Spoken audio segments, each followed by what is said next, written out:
All right, if you're a final year engineering student under VTU's 2022 scheme, you're going to want to listen up.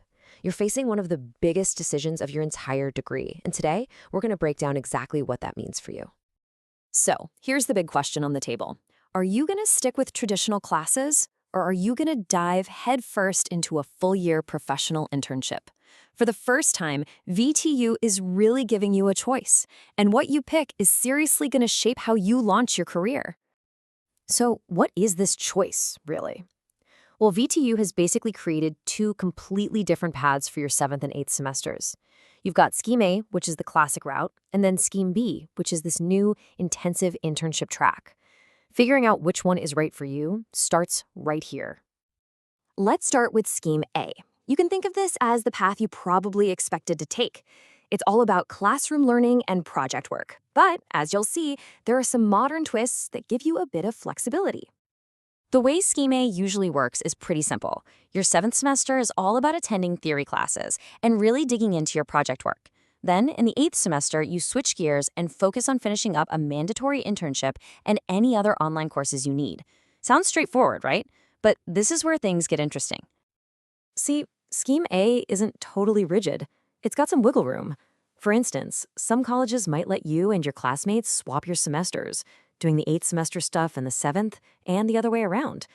And if you're having a tough time finding an internship, there's a backup plan. You can take these skill enhancement courses, or SECs, on VTU's online platform to get your credits. But, and this is a big but, choosing that backup plan has a major consequence that we'll get to in just a minute. Okay, now for the other road you can take. Scheme B. This is a totally different ballgame. This isn't just about doing an internship. It's about dedicating your entire final year to getting some serious in-depth professional experience. And the official VTU circular says it all. Scheme B is specifically made for students who are going after a minimum 2-semester.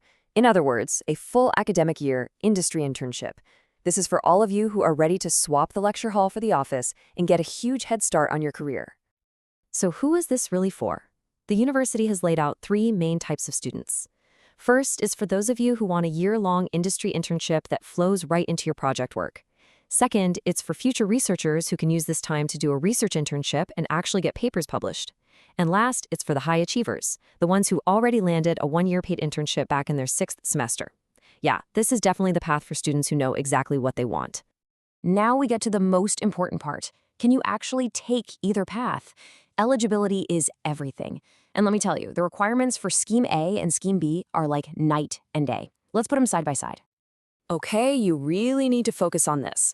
For Scheme A, the rules are pretty standard. No current backlogs, and you need to have cleared your first 2 semesters. But for Scheme B, wow, the bar is set way higher.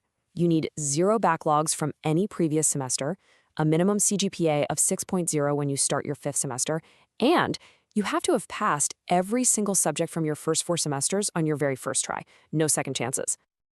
Yep, that number right there is the magic number, a 6.0 CGPA.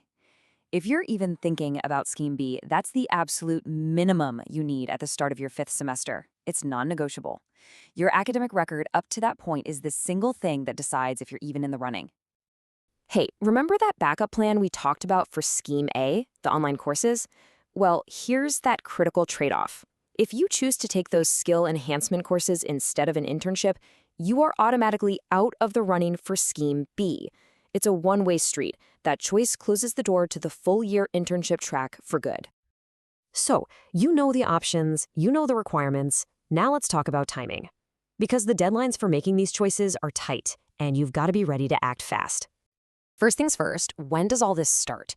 Right from the circular, these new rules kick in on August 4th, 2025. This is specifically for the batch of students entering their 5th semester in August of 2025.